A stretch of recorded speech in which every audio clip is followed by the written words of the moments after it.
We're live now, Your Worship. Okay, thank you for that, Madam Deputy Clerk, and good afternoon, everyone, and welcome to our special council meeting for today, Friday, May 21st, 2021, and I'm going to call this meeting to order. I just wanted to say that thanks for council for making the time for this special meeting. I know that we sent out, the clerk sent out a doodle to try to accommodate everyone, and it worked very well.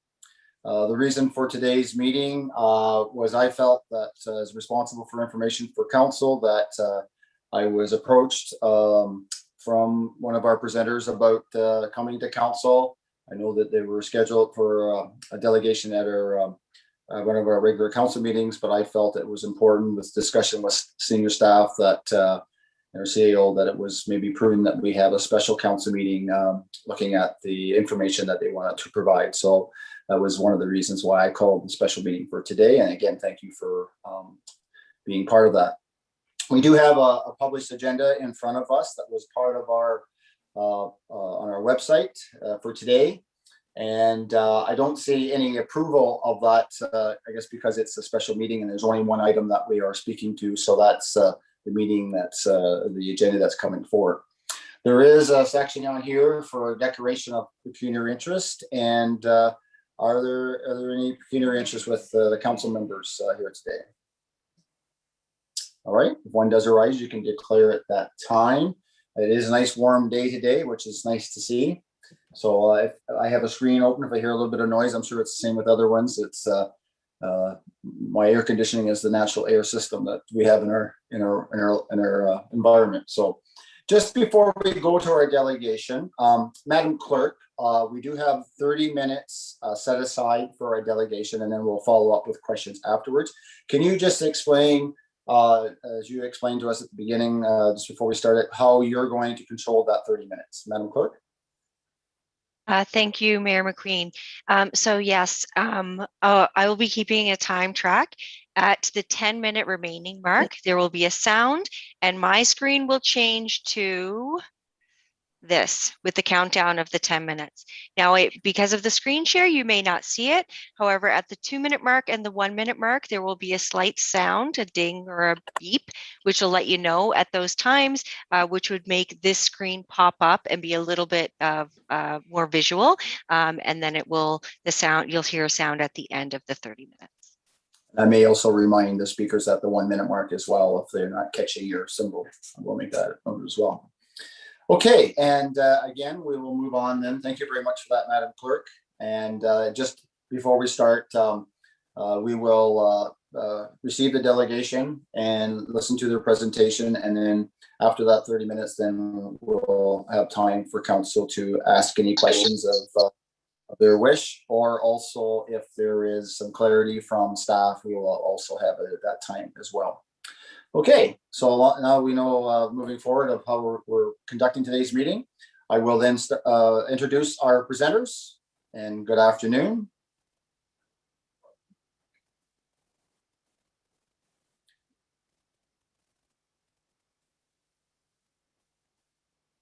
Okay, there we go. Well, good afternoon, Mary. Hi, Mayor McQueen. I wanted to thank you, all of you, for being available for this meeting today. I want to start my video. Here we are. You're quite welcome. And just before you start, if you want to introduce who's all going to be part of your speaking and who's going to be part of, I guess, your group, just before you start, so that we all know who's here. Great. Linda, do you want to introduce yourself? Yes, I'm Linda Reeder, resident of Grey Highlands and working with the Escarpment Biosphere Conservancy and Mary's group. And I'm Mary Ferguson, and this is really not my group because there's a lot of people behind me. And I live in Kimberley, and I have done so for the last 31 years. Well, nice seeing you all today, and the floor is yours. Okay, could you put the, yes, there you go. So I wanted to mention that there are 2 other people that are in the wings waiting to answer questions that we may not be able to answer.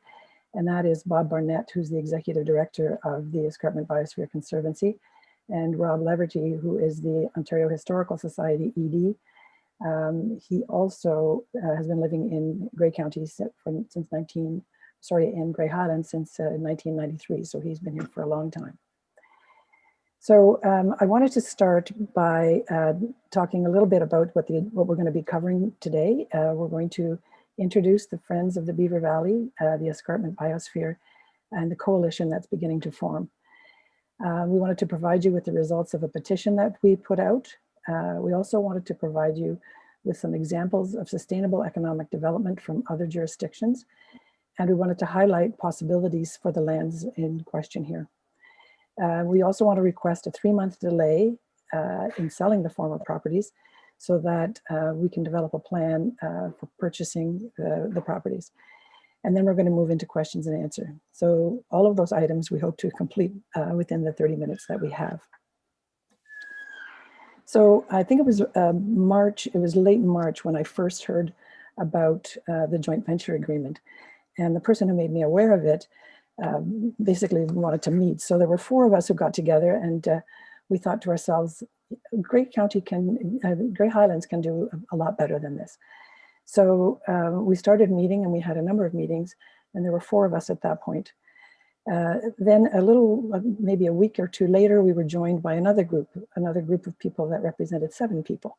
So the group was growing, and then as we started putting the petition out, the group has grown even more substantially. So we have a lot of people who are willing to work on this idea if it's able to move forward. So we also, as a group, prepared the biodiversity document that you've received that gives you a good idea of the background of the sort of the natural highlights of the site and the endangered species that are there. So we have some confirmed coalition members: the Escarpment Biosphere Conservancy, Sustainable Livelihoods Canada, we have Elephant Thoughts, the Kimberley Safety Group, and then there are other groups that we would like to have conversations with and see whether they're interested in participating in one way or another. And those include the Nature Conservancy of Canada, the Beaver Valley Bruce Trail, the University of Guelph, Kimberley Forests, the Owen Sound Field Naturalists, Beaver Valley Watershed Initiative, Beaver Valley Trout Fishers, and there are likely many more. So do you want to go to the next slide, please? So why did we come here, and why are we working on all of this? The text that you're viewing now is really the text that was part of the petition as it went out. We are a group of citizens and organizations working together to sustainably develop the former Talisman lands based on the following ideas. So because Grey Highlands has already declared a climate emergency and is committed to sustainability, that land is a valuable asset when it comes to climate change planning and adaptation and mitigation. We know that there are links between illness and our environment and the nature of, and the value of nature to the health of the planet and to future generations. The Beaver Valley lands, once known as the Talisman Mountain Resort, are contiguous with the UNESCO World Biosphere Reserve and are much beloved and are high-profile public assets. There are also many well-established stakeholder groups that exist and have a productive role to play in planning for these properties. So basically, this was what was circulated in the petition. We asked that Council delay any sale of the 3 parcels in order to give the citizens leading this effort 3 months to bring together nature conservation, education, and service organizations and other stakeholders to develop an appropriate and realistic plan for the properties. So we were really asking for some time to pull all of this together. If you want to do the next slide, please. So the petition went out and was out for about 6 weeks. We had a total of 661 people sign it, and I believe you have a list of all the people who have signed it. Of those, 281 were Grey Highlands residents. That represents 43% of the people who signed the petition.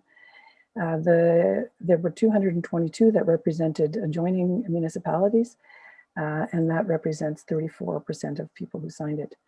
And then in addition, the 159, there were 23, that represents 23% of the people who signed it. We had numbers of offers of help in the petition, but then there were other people who've been contacting us and are also interested in supporting the work that we're doing. And then people that wanted to stay involved and informed about the progress is 486, which is 74% of the people that signed the petition. You want to go to the next slide, please?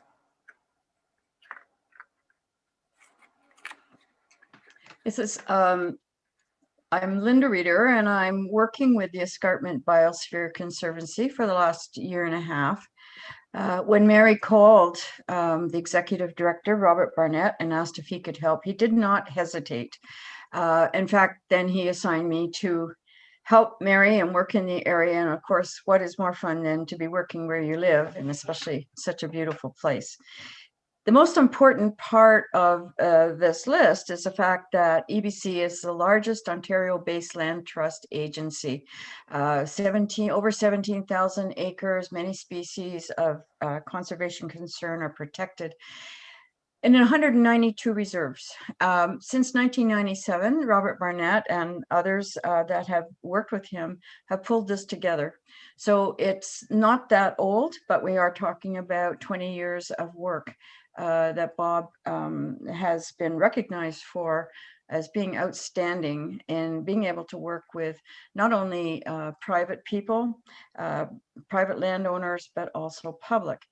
Yesterday, because I missed the deadline for the agenda, I sent you all through the Council Connection a letter that came from Bob, just describing what his role is, how he sees it. And I think that it's pretty close to what would be EBC's expression of interest. So certainly would like you to read it if you haven't, and hopefully it will get included in the minutes. EBC, you'll see in that letter, also works with other municipalities in Grey. It's worked with the town of Blue Mountains to buy a parcel of land and manage it now. Also with Meaford, most recently, 160 acres were donated and in perpetuity now protected for the people of Meaford and the rest of Ontario.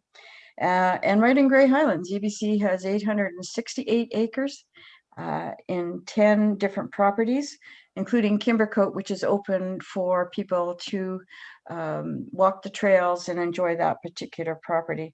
So we're no stranger to Grey County, and we're not really a stranger to Grey Highlands as well. Next slide, please. So why is EBC here?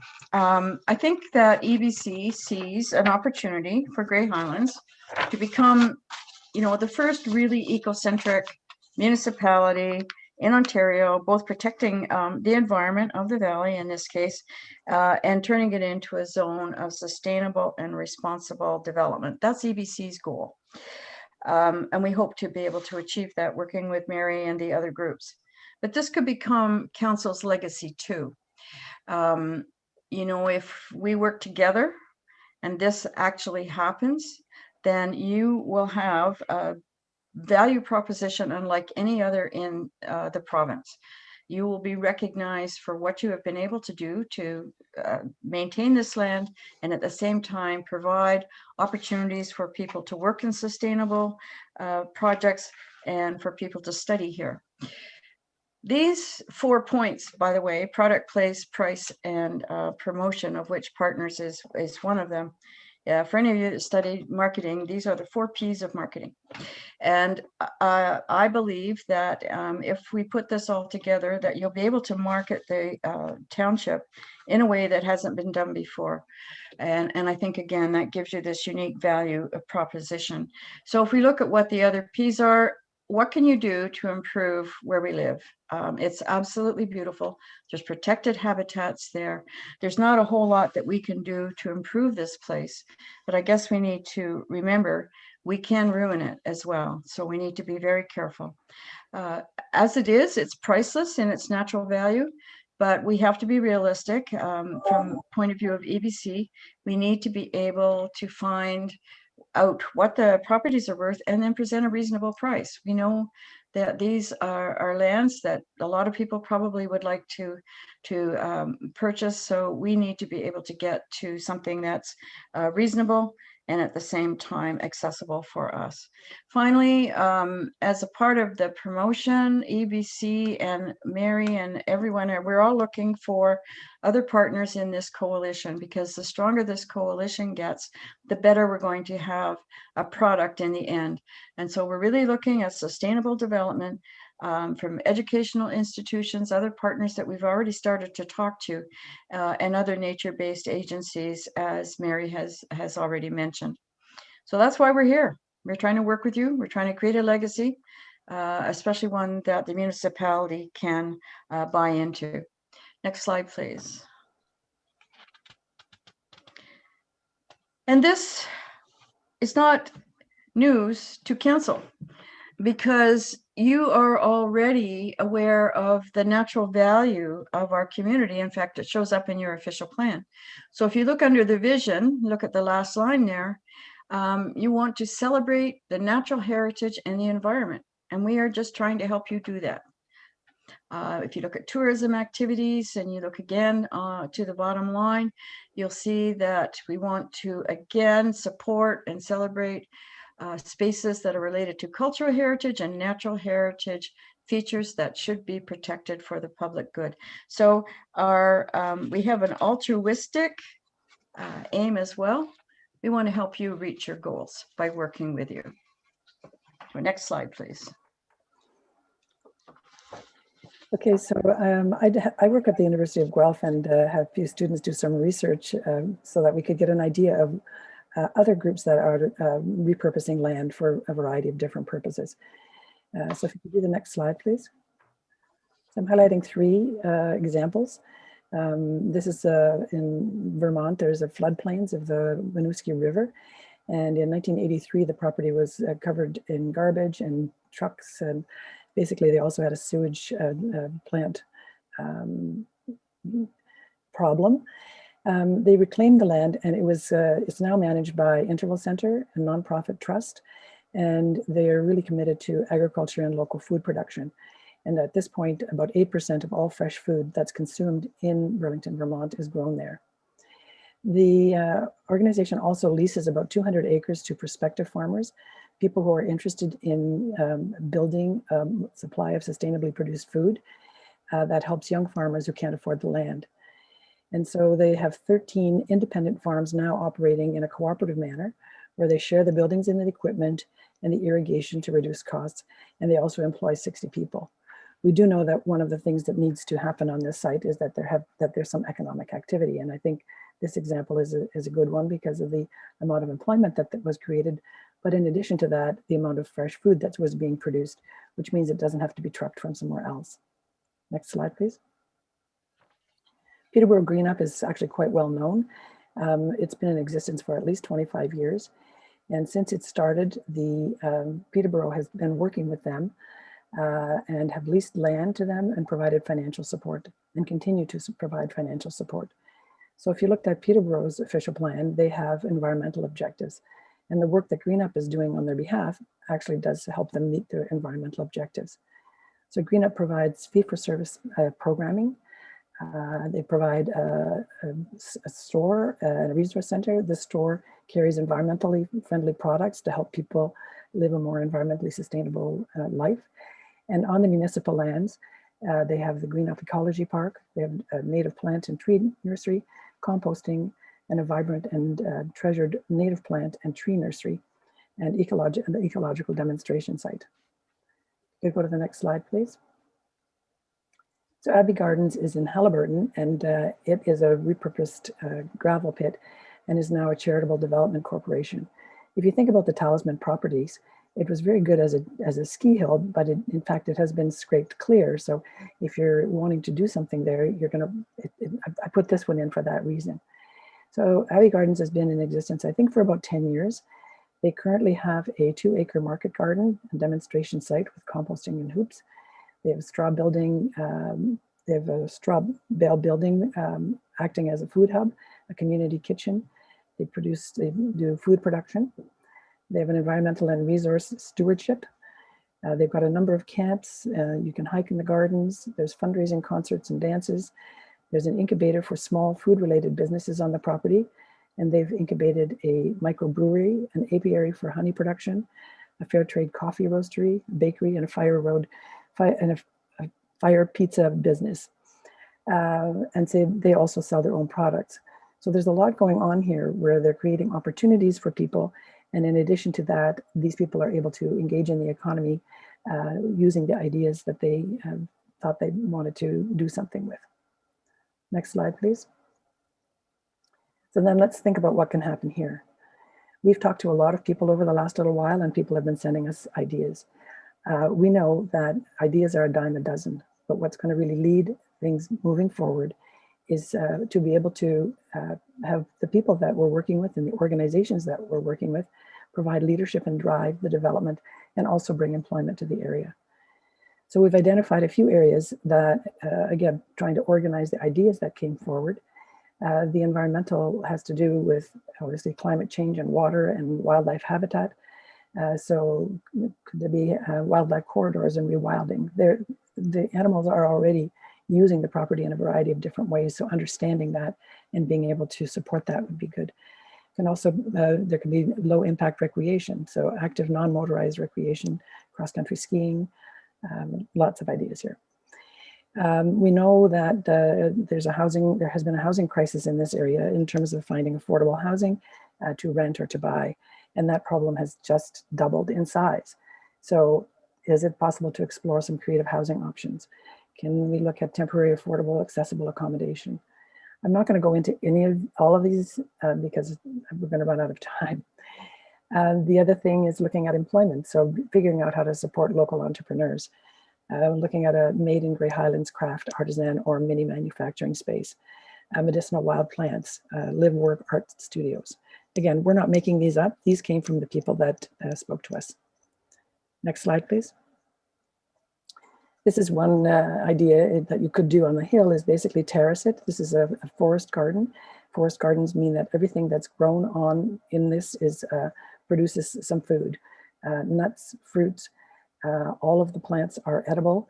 They're perennials, low maintenance, and it would be sort of interesting to do that on the hill because you could sort of set yourself a goal to climb the hill at the same time as you collect food that could go to the food bank.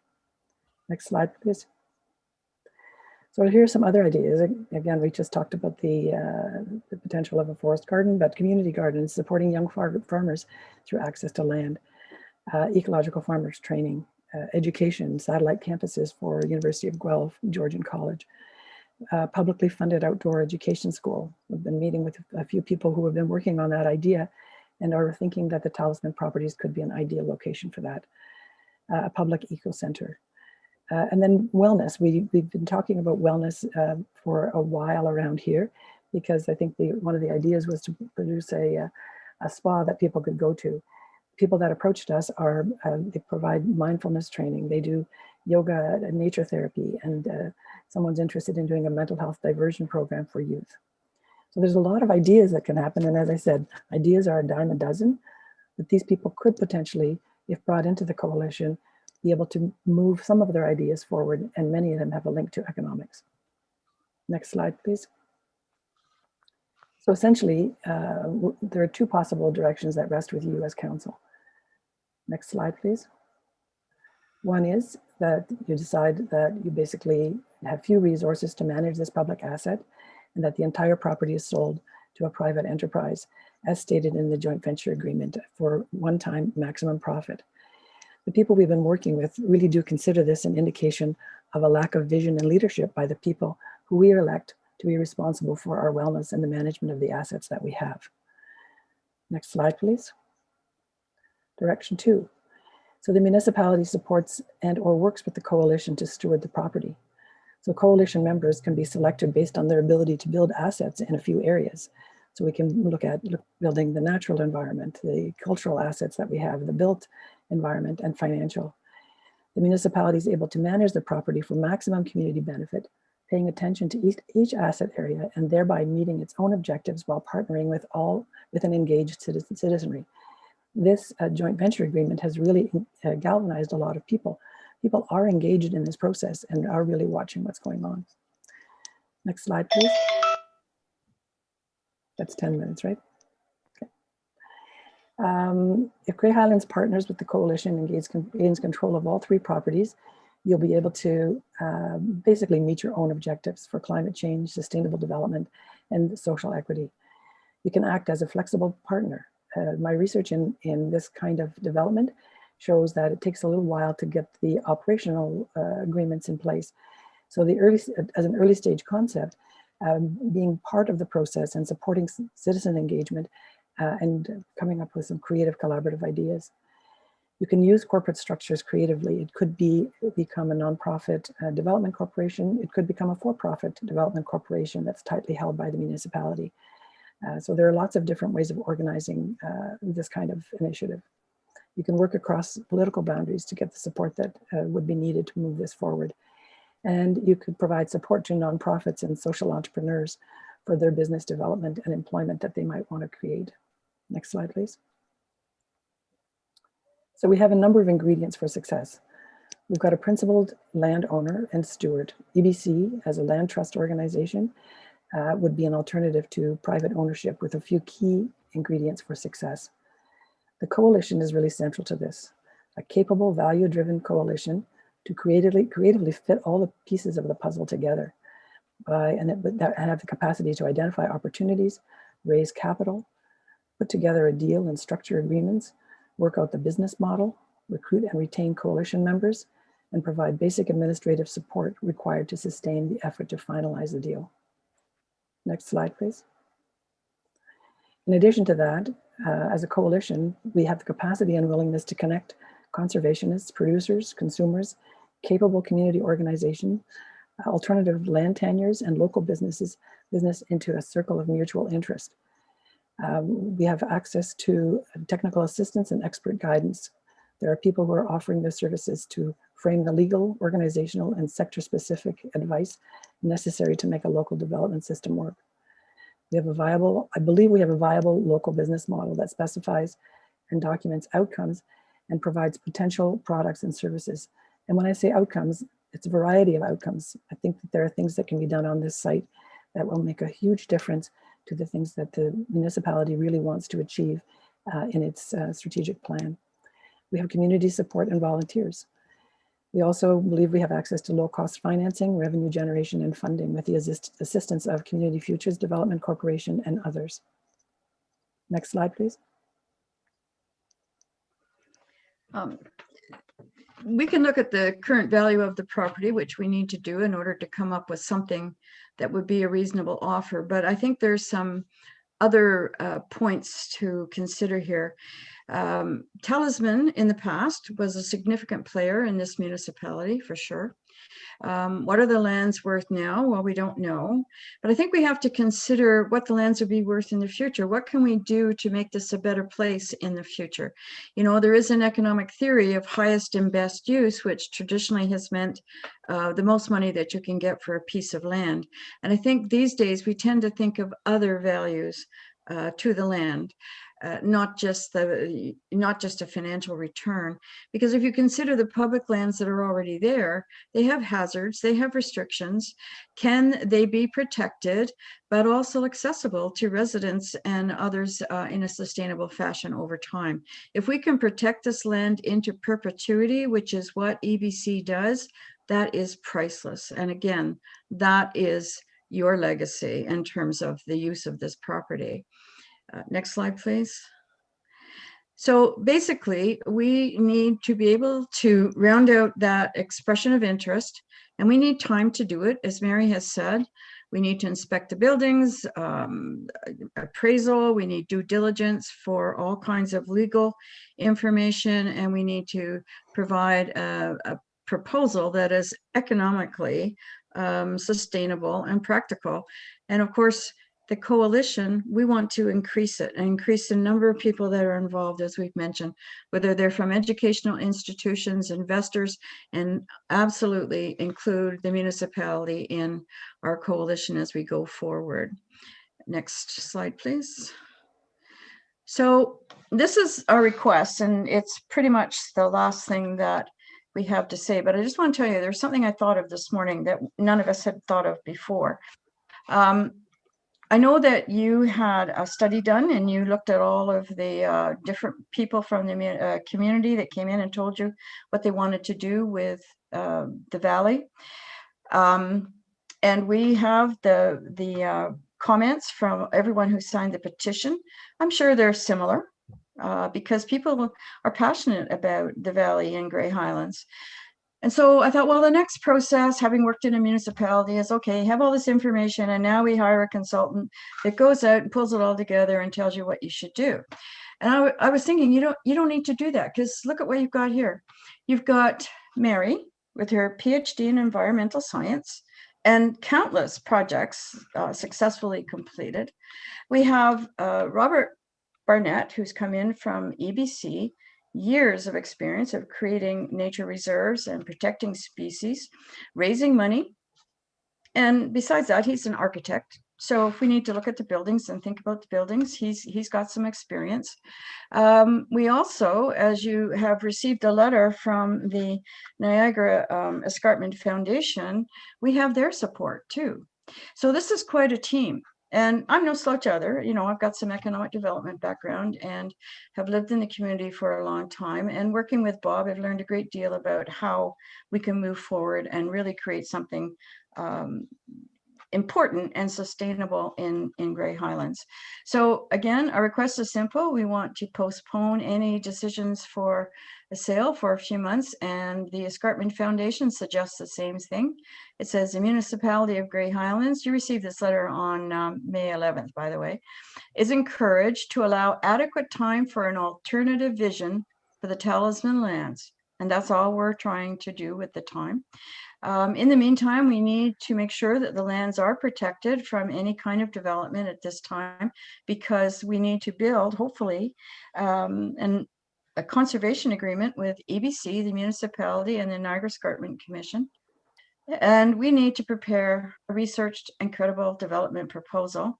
And interestingly, again, the Niagara Escarpment Foundation jumped in with suggesting that we could realize sustainable or substantial economic benefits from low impact recreational activities. And as you look through those, you'll see there's all the soft ones, including bird watching, which I think is probably one of the largest, fastest growing recreational activity at the present time.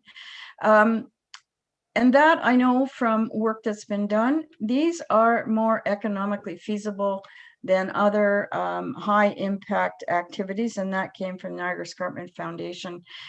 Sorry, not the Niagara Escarpment Foundation, but from the Greenbelt Fund. They did research in 2017 that showed that these are more viable, more people do them. So consider what we propose. We're proposing a sustainable and income producing development option from a possible ecological center to a community agency supporting environmental education studies, as well as eco-friendly business opportunities on the development lands. So you've got the team here. We're ready. We're here. You're in good company. And so I ask you, with what we've proposed and what we can offer, what more do you need? I'm hoping that we're satisfying your interests. So if we go to the next final slide, this is where we started. This is on slide 2. We ask that council delay any sale of the 3 parcels in order to give the citizens leading this effort 3 months to bring together all of our work. So we need the time. And I thank you very much today for your time. We go to the next slide. So if you need to get in touch with us, there's our email. And Linda kept referring to Mary's group. Mary's group is actually quite large, and we refer to ourselves as the Friends of the Beaver Valley. I wanted to put this picture of an eagle in here. I believe it was taken by Ingrid Remkin. And one of the things that we do in the valley is we watch the eagles and we watch how their reproduction rates are going each year. We also watch the beavers, and the eagles tend to really like the baby beavers. So we know that there's a system that's already going on that's way beyond our understanding. But I wanted to include this picture of the eagle because I think that the way this eagle is viewing the world and the kinds of things that it can use to sort of sustain itself are quite valuable.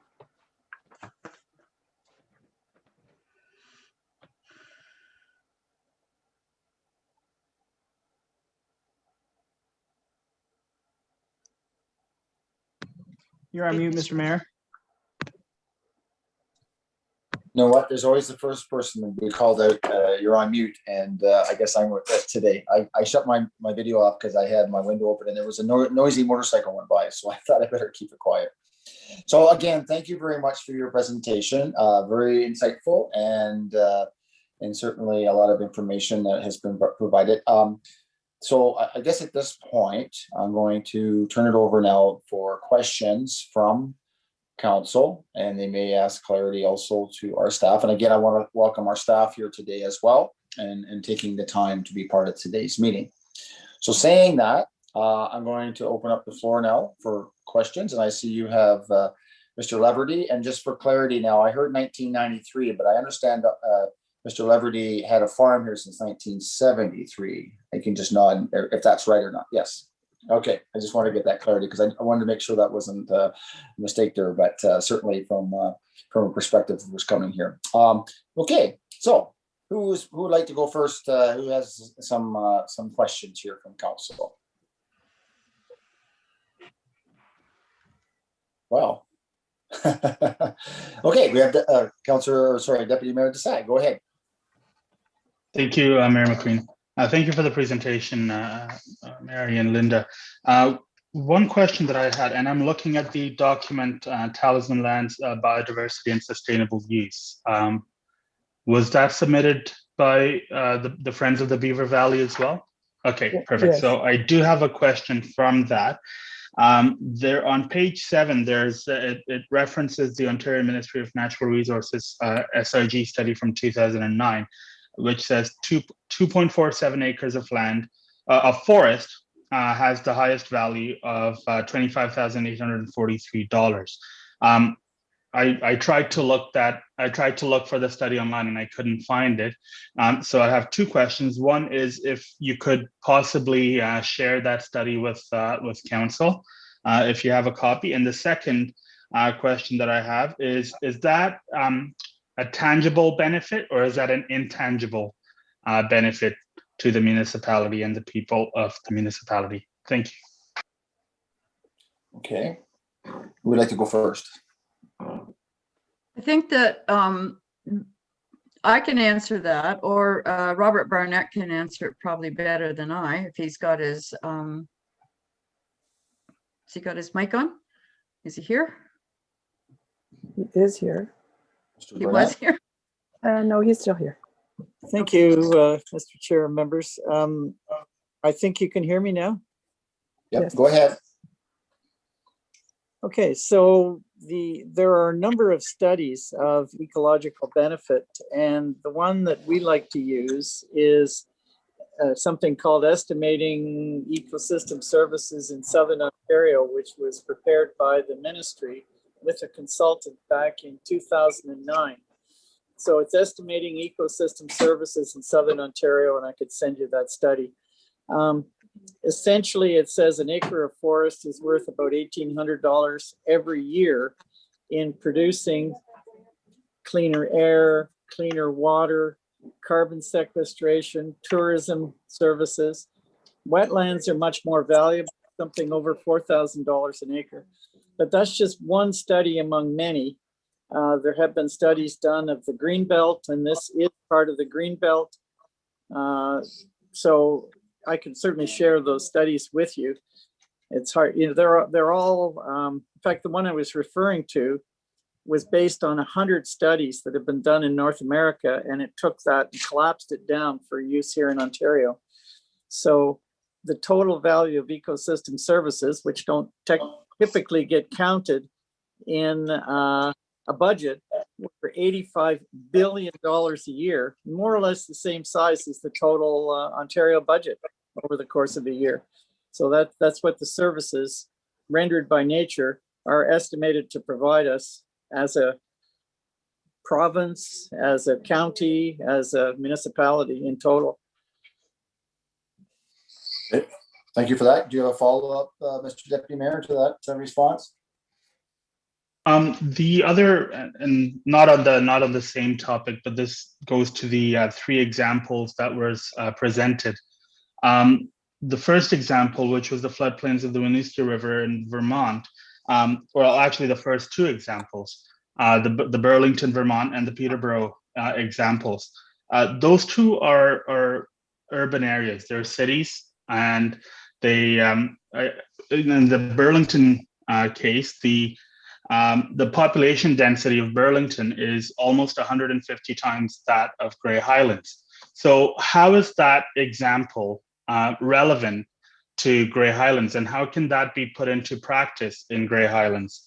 In the example with Abbey Garden, it was a land use that the land had served the purpose that it was serving. In this case, the gravel pit. And now, planning isn't my biggest forte, I will admit to that. But there's very little use for land that was at one point used as a gravel pit, which is where the Abbey Gardens were created. So I'm trying to understand how these examples are relevant to what to the lands, if you will, that Grey Highlands is looking at through the joint venture agreement. Thank you. Okay, thank you for that. Who would like to? I can answer that. So it's interesting that that city that you were talking about is 150 times bigger than the municipality here. And you're right, it's a very different scale. The reason I highlighted it was because of the amount of food that it produced. And so when you say 8% for the city to be able to produce food for the city, that is a significant economic benefit. And it also is, from a sustainability perspective, means that the food is produced locally. It is not being shipped from further afield. I looked at one point, a lot of the meals that we sit on our table have traveled 1,800 kilometers. That's just not a sustainable picture. So the idea that it was producing local food and volume of food was positive. The other reason it was chosen was because of the work that they were doing with aspiring farmers. There are a lot of young people in this area that are very interested in agriculture.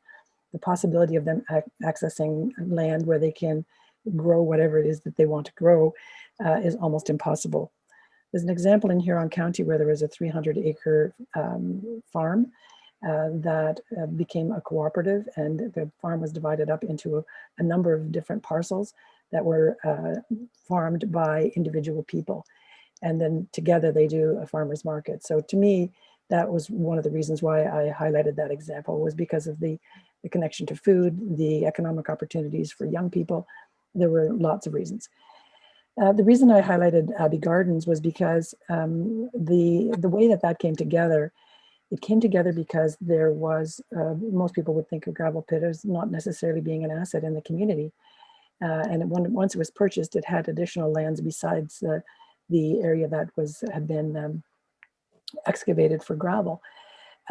What I liked about it is that in a very short time, because of local connections and local people putting effort into things, being able to do a small business incubator to support the development of an apiary. I have a very close friend she has specialized training in apiaries, and she's looking for a site where she can do her business. So I think that, the fact that there's a microbrewery there, so that yes, the microbrewery is an independent business, but they're also generating revenue, they're generating employment, and they pay for the use of the space that's there. And so there are things like, and again, we don't know what's happening at Talisman in terms of the properties that are there, but having a health-approved kitchen that you can use for small producers that need to produce in a health-approved kitchen before they can take their products to market. So it was more the examples of the kinds of things that people are doing that I think can provide a direction with the right intent. Obviously, these things don't happen unless people commit to them. And yeah, at one point I was involved with the beginnings of a joint marketing for artisans in this area. So if you think more broadly about the possibilities, the Abbey Gardens is remarkable what it's been able to do in 10 years. And it's been able to do that because they have some core staff, but they have additional staff in addition to that in all of these various activities that are going on. So is that helpful? Deputy Mayor, yeah, he's shaking his head, so. Thank you. Thank you, Mayor McQueen. I don't have any further questions at this time. Thank you. Okay. Others in council wish to have any questions? Go ahead, Councillor Little. Go ahead, Councillor Little. Thank you, Mr. Chair. Right at the beginning of your presentation, it talked about confirmed coalition members, and one was Sustainable Livelihood Canada. Can you give us a little background on that organization, please? Yes, I'm the chairperson for that organization. It's a national nonprofit, and we're committed to trying to find jobs and employment for marginalized people in the community, people with mental illness, women who've been abused. This is a very interesting possibility to try to provide more accommodating employment for people who might have a hard time connecting to the economy. Councillor Little, do you have a follow-up to that or follow-up questions? Well, that's just thank you for your presentation. That's all I have right now. Thanks. Okay, thank you for that. Other council members, do you have any questions?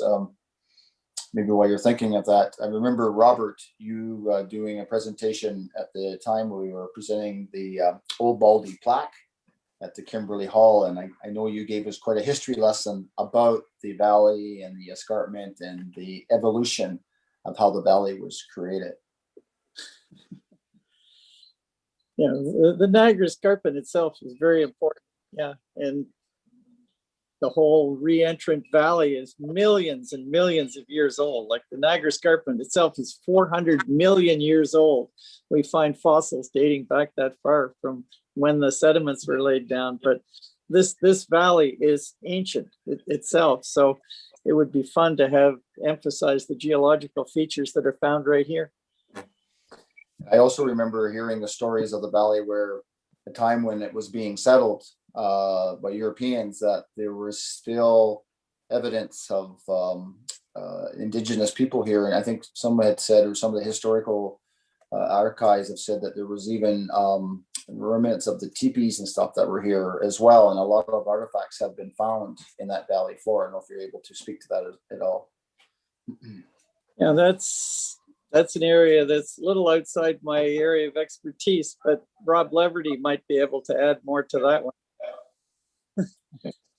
Robert, you're on mute. You're on mute.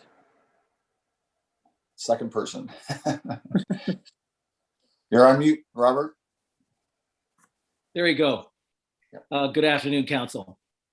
And to all of those who are joining us today, fellow citizens. Certainly, Charlie Gerard, noted archaeologist who was a member of the Ontario Historical, did incredible work on the western slopes of the Beaver Valley. And some of the earliest inhabitants in North America were discovered. And of course, this was, and still today, with wildlife, attracted the First Nations, for example, the Odawa. And so there was a great hunting ground, fishing ground, the resources of the valley, the western slopes, the water. And they still provide life today to the Beaver Valley, absolutely critical. And that's why in our submission to you at the Niagara Escarpment Foundation, we tried to lay out to the historical context of why the province established this as a very special area for protection, both in terms of buying land, encouraging not-for-profits like Nature Conservancy and the Bruce Trail and the Escarpment Viacer to buy lands to protect the water, and also, of course, the landowners, who I don't think should be forgotten. Who have worked since 1973 to improve those natural corridors. And in our submission, I said that I think it would be a real rupture of this recent history of government agencies buying land and not for young people, farmers, landowners working together to improve those natural corridors if public assets were sold to maximize profit and development. I think that would be unprecedented and be a terrible mistake. And Mayor McQueen, I might give you an example there of why this both is historically an asset, a history example. in 1998, when we had amalgamation, we brought in Euphrasia Township and Osprey and Artemisia. The farmer I'd worked with for 40 years, Manly Risk, was on both. And he came to me one day after Grey Highlands was established. He said, Robert, they want to get rid of the South Grey Museum. They say it's useless. We don't need it. And of course, this was a public asset. And we all know that once we get rid of a public asset, we'll never get it back again. And actually, Mary, you supported us and saw the importance of that museum. And I think all of the counselors here know the great work that the South Grey Museum does with their young curator, public engagement, the friends of the museum who do public outreach and events. And that's how you build on a community asset. So just think if the council had decided to get rid of it. And here we have the Talisman lands, which of course you did own, all of them. You sold them. I know that was a controversy in 2014. But here you have a second chance now to be stewards of these assets and not to sell them. And to join, I think, those landowners who fought for the escarpment and government agencies and not-for-profits bought land to secure those natural corridors. And I go back to your original question about the First Nations and early settlers. Water is absolutely the soul of this valley. If you take a flight from Toronto to Sault Ste. Marie, it goes over the Beaver Valley. So you come up off of Pearson, you go over Orangeville, Shelburne, massive development now, Dundalk turning into a little Mississauga, and then you see this green oasis. And that's why it's a world biosphere. And so I think all I could do today is in terms of the history of the battles in the Beaver Valley. I would mention one, which was the Epping Commons development from 1979 to 1985. And that was between Talisman and Epping Commons. It was on the western slopes. The council then thought it was the best development possible. We needed to be like Blue Mountains. Local citizens said, we needed jobs, we needed development. The tourism department of the Ministry of Tourism, the Ontario government came and made a presentation saying that the valley was dying and it needed development, needed shock treatment like the Blue Mountains. And then the Niagara Escarpment Commission abandoned us and approved that development. 350 acres, condominium developments, golf courses, tennis courts. And so when our backs were against the wall, and this is where the coalition of citizens and environmental groups can be so productive, we decided it was critical to go back to that original history and look at the water. And so we did a hydrological study, an independent hydrological study, never been done before. And it showed on this 350 acres, there not only were 16 streams, but there was a magical underground of water, a regional recharge that we didn't even know about. And that ultimately turned the tables. And the cabinet and then the legislature said, no, the valley should not be destroyed. It must be protected. Those continuous natural corridors. And that's when in all parties of the legislature, you get them to agree on anything, but all parties of the legislature endorsed that in 1985. And in our submission, I said, really, there was an inherent decision there to focus development, massive development away from the Beaver Valley and to elsewhere, and that it had to be protected. The only final comment I would just say in terms of it may help you is that I have lived here for, I think we need to talk about the pandemic briefly. I think we've learned a lot, that the general public need public space, are demanding it.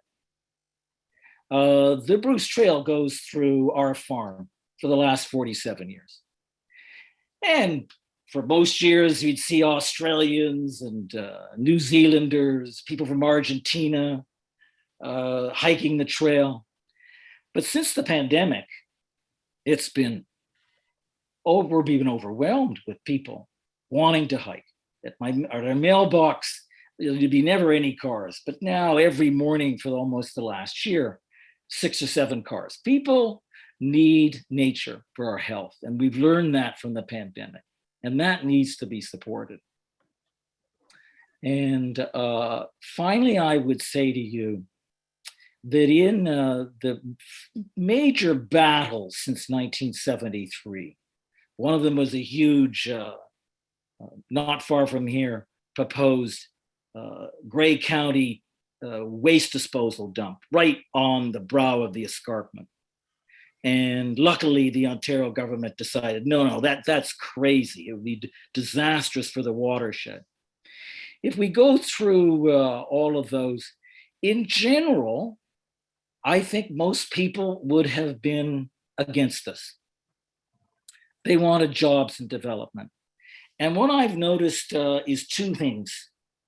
First of all, in the last year, I've noticed from the agricultural community, the older people, that there's been a real shift in angst out there that I wanted to share with you, with the council, that concerned about we're being overwhelmed and overdeveloped, and we're gonna kill the golden goose, the Beaver Valley, the water, and the continuous natural corridors.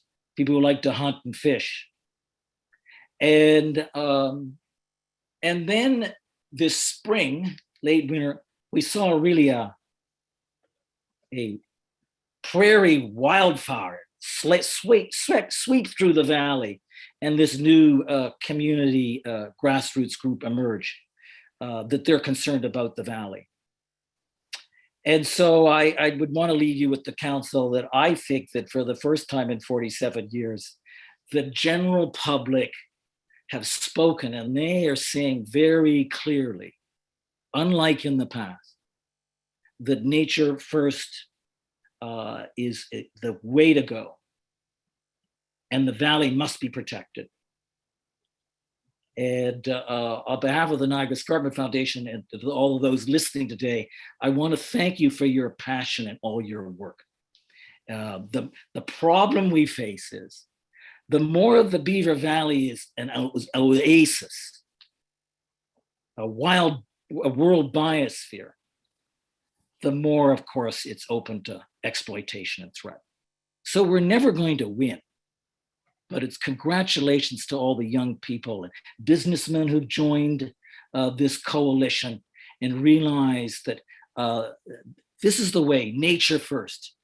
And so on behalf of my colleagues at the Niagara Escarpment Foundation, we're here to support this delegation. We're very honored and humbled to be invited by them, and we support their proposal that their time be given for to develop a sustainable approach and offer to the municipality. Our only difference would be we think that because of the pandemic, you should grant at least 6 months. Thank you very much.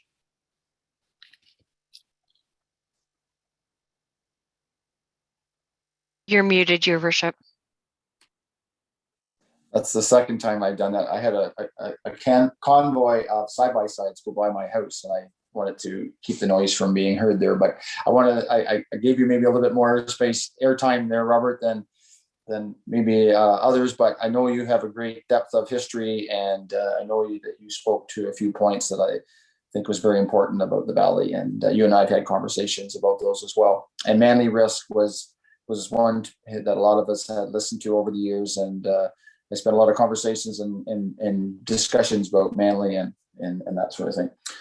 Going back to just for your proposal, other councils may want to ask a few questions, but it comes back to two underlying things I think you have to think about as your proposal, and that is probably how the municipality ended up with that Talisman lands at the first go around was the taxes that has to be paid on those grounds, and that's very important of everything that I guess it goes back to the part of what's those two things, death and taxes, right? We all have to look after that part. And also, as you're probably all aware, is we have a water system that services or provides water to those in the valley, and we may have Sean on. I can maybe ask him about the number of users that are on that system. And I know we've struggled over the years of trying to keep that cost down in the system, and certainly that the historical part of that water system goes back to the Euphrasia days before my time of Grey Highlands Council, and I know that Manly and Dave Clark, who have served council on Grey Highlands over the years, we've learned a lot from them from that historical time. And that, so I guess when you're looking at that time and looking at your proposal, that's one thing. And I spoke to Mary about this last week, is that is one thing that is part of that system of that development area that's there, is that water system. And I think I don't know if Sean's available.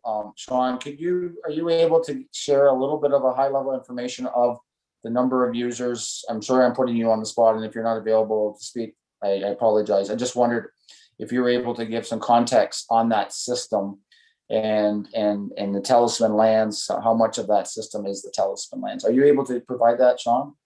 Very generalized numbers, obviously. I don't just keep them right up my sleeve, but for the water system, the water plant is there, and it serves both Amick and the village of Kimberley. I believe there's around 200 users on the water. And then for the wastewater systems, we have to also be cautious of that. The lagoons that are there, Talisman is connected to the lagoons, and they pay their share towards the operation of those as well. So there's like roughly half the users on that wastewater system there for the Amick subdivision in Talisman. Right. Okay.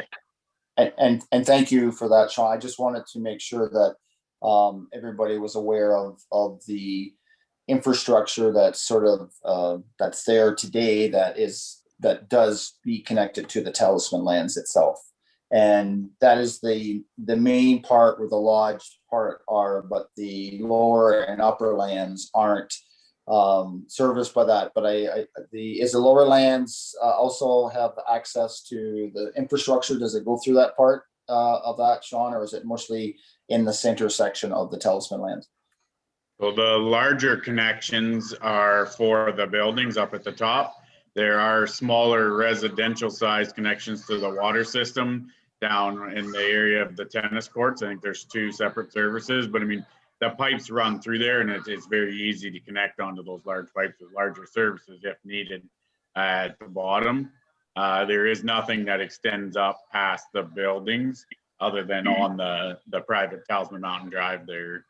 The water does come down the road there and could be taken across from about halfway up the hill and then down relatively easily. Okay. And my before I go to one other question of clarity, Mountain Drive, what's the can you speak to the obligation, or maybe that's the director of transportation? That is a private road, and the obligation to those residents through the Talisman lands. Can you speak to anything there and briefly, or maybe I'm putting you on the spot as well?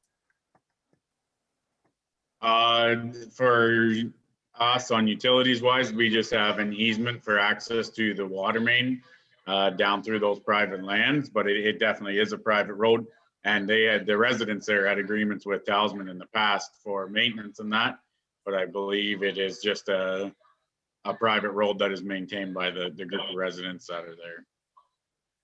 Okay, thank you for that clarity, Sean. I appreciate that, and I know that was more of a general that I was asking for, and I appreciate that. Councillor Allen, did you have a question? I saw you pop your hand up there. Yes, thank you, Mr. Mayor. And actually, it is for our Director of Public Utilities. I was going to actually wait till a little later, but since you started the conversation with him, I understand that in our water and sewer bylaw that Talisman has a certain allocation that isn't based on the use. A lot of buildings are based on, say, number of water closets or offices, things like that. So if those change, then allocation perhaps changes. But I think I remember reading once that Talisman is assigned a certain number regardless of what is being used, or even if things change. Am I correct in that? Go ahead. Yes, so any system that's connected to our water, the units are generally based on water meter size. So Talisman is similar to that for the water. So their base rate charge is based on the size of the meters that service those larger buildings. So they have larger meters, so that means they have access to use larger amounts of the water. So they are still paying, even though those larger amounts of water aren't going through the meters at this time, that they're still paying that base charge for the larger amount. And then the lagoon system is unit based, similar to Flesherton. So the property was assessed a certain amount of units. So they're still required to pay for that number of units into the lagoon system, even though there is no water, or it's very minimal water, wastewater going through to the lagoon system. Okay, thank you for that. Councillor Allen, do you have a follow-up? Yeah, thank you. So I guess, say this property, to go to one extreme, say this property ended up as hiking trails only, nothing else. Those allocations would still be on that property without, unless council passed a bylaw to remove them. And if we did remove them, then that allocation would have to be shared with or by the other users. Is that also correct? I'm just trying to, I'm trying to think of, you know, the presentation was great. It's something that's desirable, but with every good thing, there's going to be some bad parts to it. And I think this is one of them. So it'll just be good information for council, and also the people going out and looking for investors and support, to know their obligations, I guess. Thank you. Okay. Thank you, Councillor Allen. Director Moria, are you able to answer the question? So you're correct in saying that in Grey Highlands, we have a relatively small user base of people that are on water and wastewater services. So the cost for the maintenance and operation of all the systems is borne by all the users and the users only. So if the number of users were to decrease, then that would be picked up by the other users. So there's the Sustainable Water and Wastewater Systems Act that says that the systems have to be self-sufficient. And then to go back to the Talisman site, so as long as there were still water connections and meters there, and the ability for the buildings to draw the water, those charges would be there. But if the buildings were to be removed and all of the access to the water, then at that time, what the process typically is now, the user or the owner would have to request to the municipality to remove that allocation. So that's basically forfeiting all the capital charges for that amount of units. So that in the future, if something ever happened, that allocation has to be purchased back again from the system.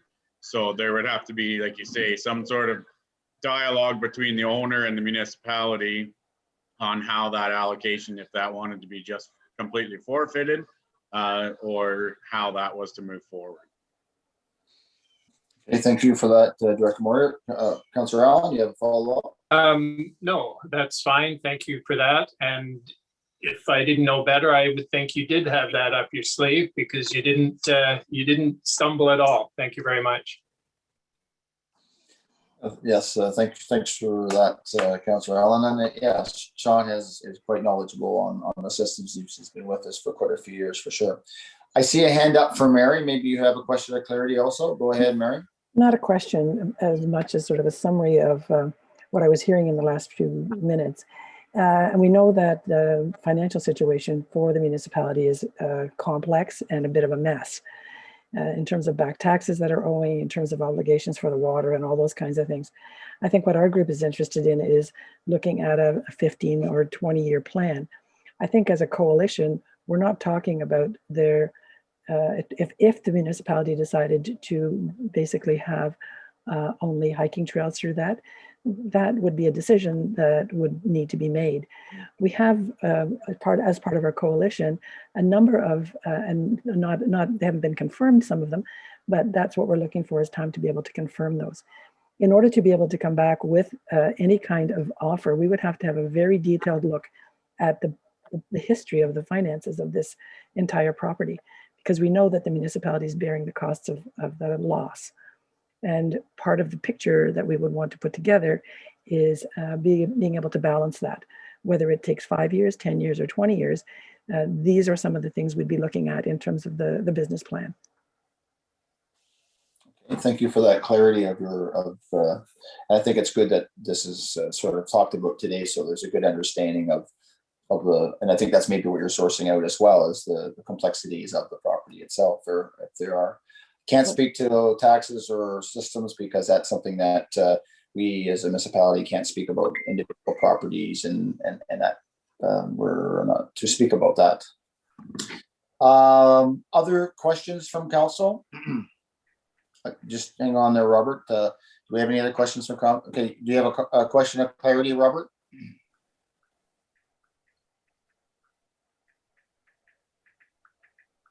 Well, it wasn't clarity. I was just going to say that at Christmas, we were advised of a property up in the La Cloche Mountains that was available, but we had to raise $1.7 million by the end of April, and we did it. So one of the dimensions to this problem is to get the initial capital in place, and we did a $1.7 million project. We got grants from government for $450,000.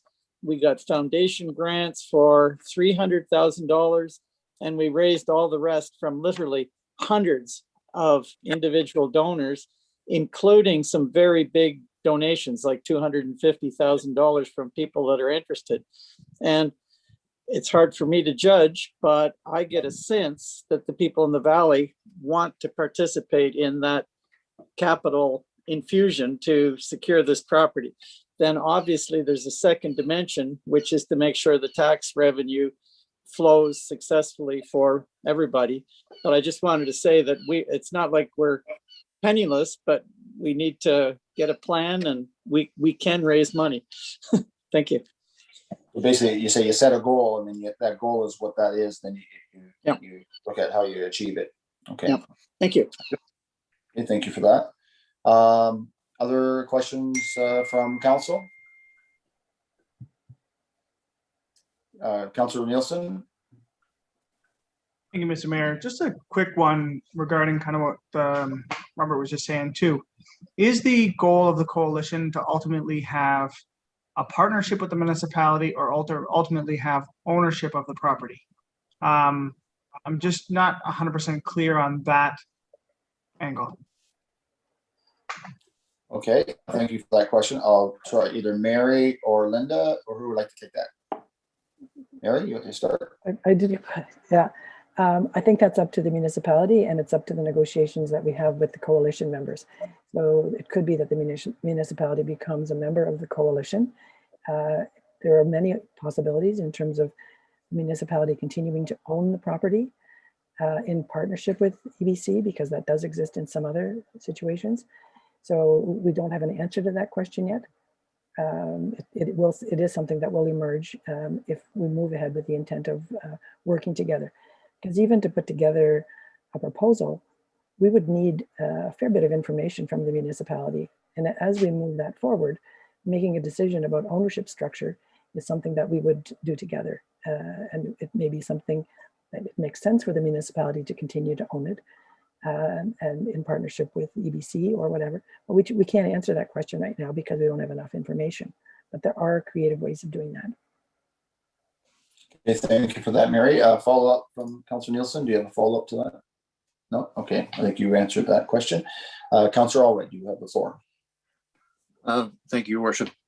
Thank you for that presentation. As somebody who's owned property up in the southern Georgian Bay Area for over 30 years and lived in Grey Highlands for 17 years, I appreciate the beauty and the history of the Beaver Valley. I remember school field trips to the valley to look at Drummonds and the shale beaches on the shores of Georgian Bay, where we were picking up fossils and allowed to do it in those days and keep them. Now you're not, but I was a young school boy a long time ago. But my question was to the presenters was the task force study that was done in 2014, and there were other studies done in 2007. I think the Talisman development potential goes back to 2003. I wondered if anybody from the presenters today would like to comment on perhaps those studies and reports. And just an aside, we were talking about water and surcharges and taxes, but I think in the 2014 task force study, a bit of a background on, they mentioned that not only jobs, employment, and drawing tourists to the Beaver Valley, but the Talisman Resort provided $150,000 in taxes and $120,000 in water surcharges per year. But my question is, that 2014 reports, the 2007, 2003 reports, any comments or?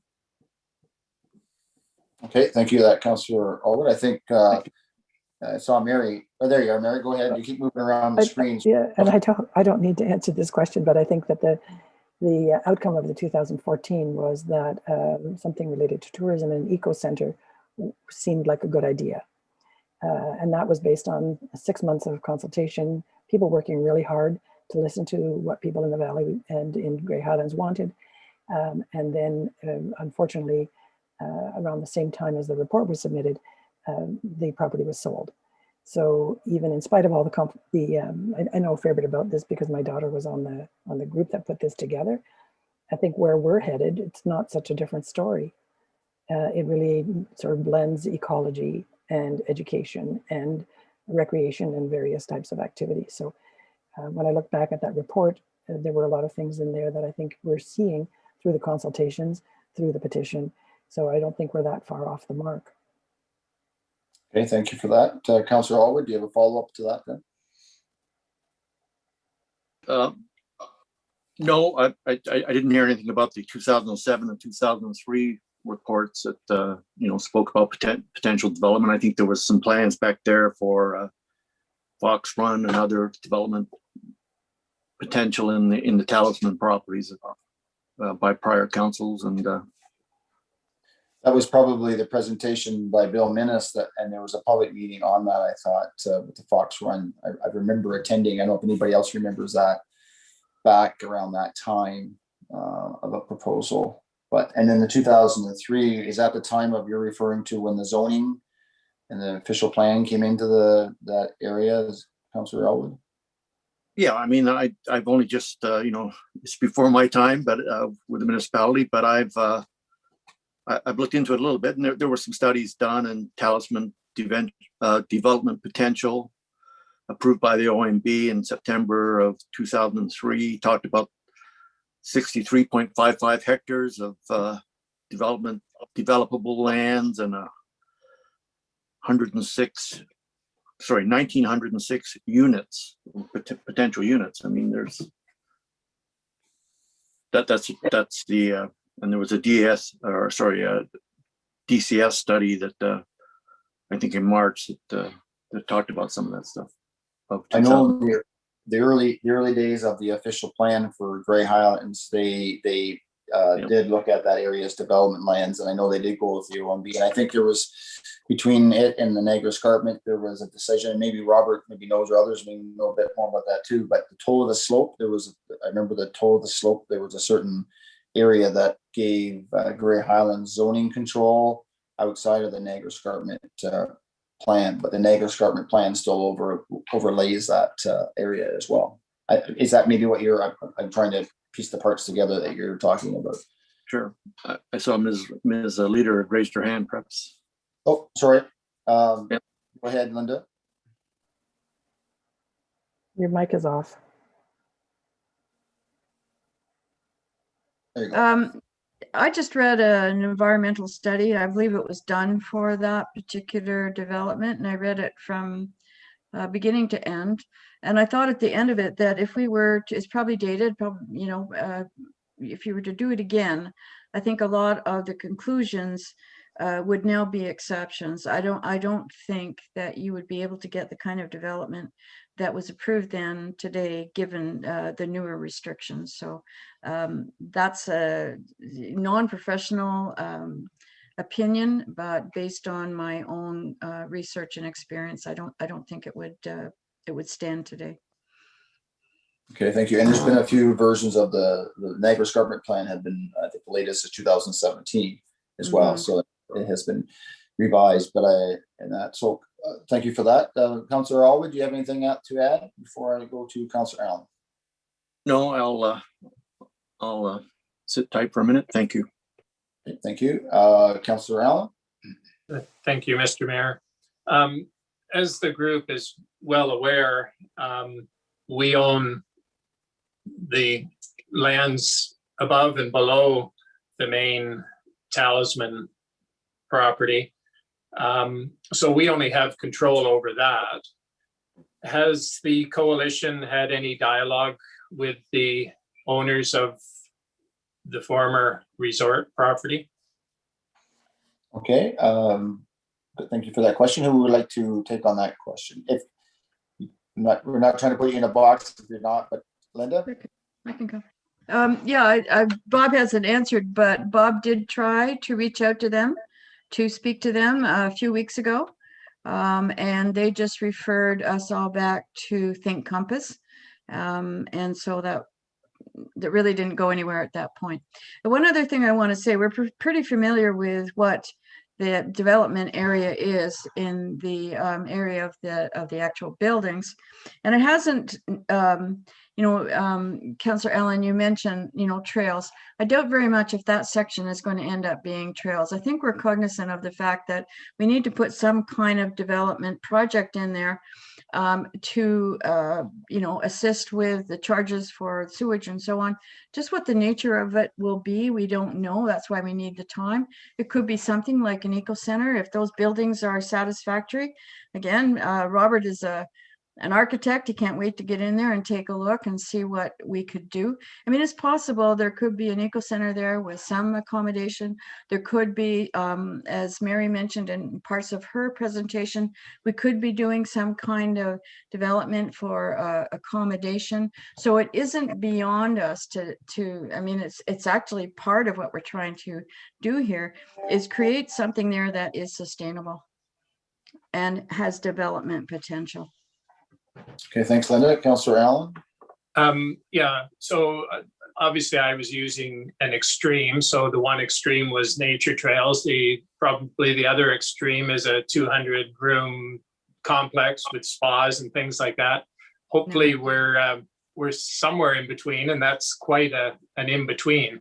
But I just wanted everybody to be aware of the obligations that property has to the water and sewer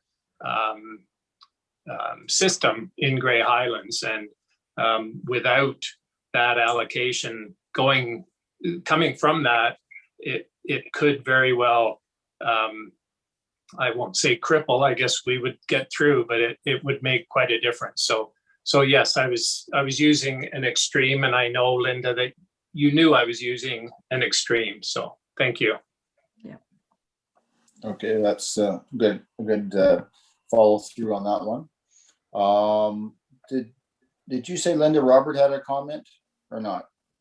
It looks like he's left. I don't know, but he's the one that actually tried to call and reach out to Mr. Ellis and was told to go back to Think Compass, where which we did, but there wasn't much to assist us about the property, other than we were told to go to the building department because they would have any kind of work order or that was on there, or if not a work order, at least some of the the previous work that was done. But we can't do that until we have some time and we can put together our legal team. So right. That's why we're here. Okay, thanks, Linda. I'm going to go this time, maybe if I could go to Director Harris, just in the sense of process of the high-level process of where we are as a municipality, and the process of others that are making inquiries. Director Harris, are you able to speak to those or speak to the process? Thank you, Mayor McQueen, through you to the delegation and council. Under the terms of the joint venture agreement that council entered into with the private sector owners at the beginning of March of this year, the reason why this group wouldn't have been able to deal with Phil and Brian, the owners of the Talisman properly directly, is because the terms of that agreement require all interested parties to go through there. They and the municipality have agreed that as we're collectively marketing and soliciting interest in the 3 properties, that we wanted that consistent lens to go through. My understanding regarding going to see the properties on the private sector lands is that the reason they can't go right now is because of the lockdown. And once that is lifted, I think they will be provided access to that. Okay, and thank you for that, Michelle. And as far as anything, are you able to speak about how offers or anything that the municipality is or process of purchasing, and are you able to speak to that at all?